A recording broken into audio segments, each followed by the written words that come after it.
बच्चों, सुनो कहानी। ये कहानी है एक गांव की। एक गांव में एक साधु बाबा रहते थे और जब भी उस गांव में बारिश नहीं होती थी तो वहां के जो किसान थे साधु बाबा के पास जाकर उनसे प्रार्थना करते थे कि आप कुछ कीजिए कि बारिश हो जाए। और साधु बाबा तपस्या करने बैठ जाते थे और बारिश हो जाती थी। ऐसा कई सालों तक चलता रहा तो गांव वालों को पूरा विश्वास हो गया कि जब भी बारिश नहीं होगी साधु बाबा तपस्या करेंगे और बारिश हो जाएगी। उनके मन में पूरा विश्वास जाग गया था और ये बात धीरे धीरे आसपास के लोगों को भी पता चल गई थी, आसपास के गांव के लोगों को। तो एक बार क्या होता है, उस गांव में कुछ शहर से लड़के आते हैं। शहर से कुछ लड़के उस गांव में आते हैं तो उनको भी ये बात पता चलती है। गांव वाले उनको बताते हैं, अरे हमारे गांव में तो एक बाबा रहते हैं जिनकी तपस्या से बारिश हो जाती है जब भी हमारे गांव में बारिश नहीं होती। तो शहर वालों ने तो जो लड़के थे उन्होंने उस पर विश्वास नहीं किया। उन्होंने कहा कि जब तक हमारी आंखों के सामने बाबा ऐसा नहीं करेंगे, बारिश नहीं लाएंगे, तब तक तो हम विश्वास नहीं करेंगे। तो वो सारे मिलकर किसके पास जाते हैं? साधु बाबा के पास। और उनको बोलते हैं कि गांव वाले कह रहे हैं कि आप बारिश ला सकते हो और हमें इस बात पे यकीन नहीं है, आप बताओ आप ये कैसे करते हो, हमें करके दिखाओ। साधु बाबा ने बोला कि मैं तो तपस्या करता हूँ इस मंदिर में बैठ के और बारिश हो जाती है। उन्होंने कहा नहीं, हम नहीं मानते, जरूर कुछ गड़बड़ है। तो उन्होंने बोला कि हम भी बैठ के देखेंगे आप कहाँ पे तपस्या करते हो, हम भी करके देखेंगे।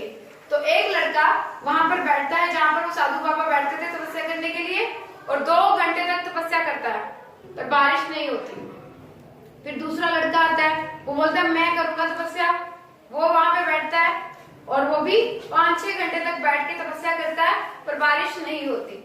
तो थक जाते हैं जब सारे ट्राई करके, तो वो साधु बाबा को बोलते हैं अब आप ही कीजिए, हम देखना चाहते हैं कि आप बारिश कैसे लाते हो। तो साधु बाबा है वो बैठ गए हैं तपस्या करने के लिए और बैठे रहते हैं। कम से कम 1 दिन निकल जाता है, 2 दिन निकल जाते हैं और तीसरे दिन बारिश शुरू हो जाती है और साधु बाबा तपस्या करते रहते हैं जब तक बारिश नहीं होती। जब साधु बाबा खड़े हो जाते हैं और लड़के उनसे पूछते हैं हैरानी से कि आपने बारिश कैसे करवाई? तीसरे दिन बारिश हो गई ना, कि आपने ये बारिश कैसे करवाई? उन्होंने लड़कों को बताया कि बारिश मेरी वजह से नहीं हुई है, बारिश ने तो होना ही था।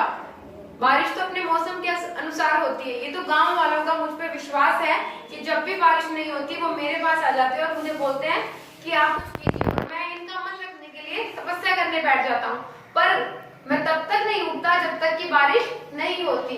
चाहे बारिश उसी दिन हो जाए, चाहे बारिश अगले दिन हो, चाहे 3 दिन बाद हो, चाहे 10 दिन बाद हो, तब तक मैं नहीं उठता क्योंकि गांव वालों का मुझ पर अटूट विश्वास है और इनको लगता है कि मेरी तपस्या से बारिश आई है। समझ गए? Yes ma'am. इस कहानी से हमने क्या सीखा है? इस कहानी से हमने ये सीखा है कि जब भी हमने किसी काम को करने की कोशिश करनी है तो बीच में ही हार मान के उसको नहीं छोड़ देना है। सबसे पहले अपने ऊपर विश्वास करो कि हम ये काम कर सकते हैं। दूसरी बात, तब तक हार नहीं मानना जब तक कि वो काम कर ना लो, जब तक कि उस काम में सफल ना हो जाओ। जैसे साधु बाबा तब तक तपस्या करते थे जब तक बारिश नहीं हो जाती थी। ठीक है? तो आपने भी जब भी कोई काम करना है उसके लिए पूरा प्रयास करना है, कोशिश नहीं छोड़नी है और जब तक सफल नहीं होते अपनी मेहनत को करते रहना है। ठीक है? यस।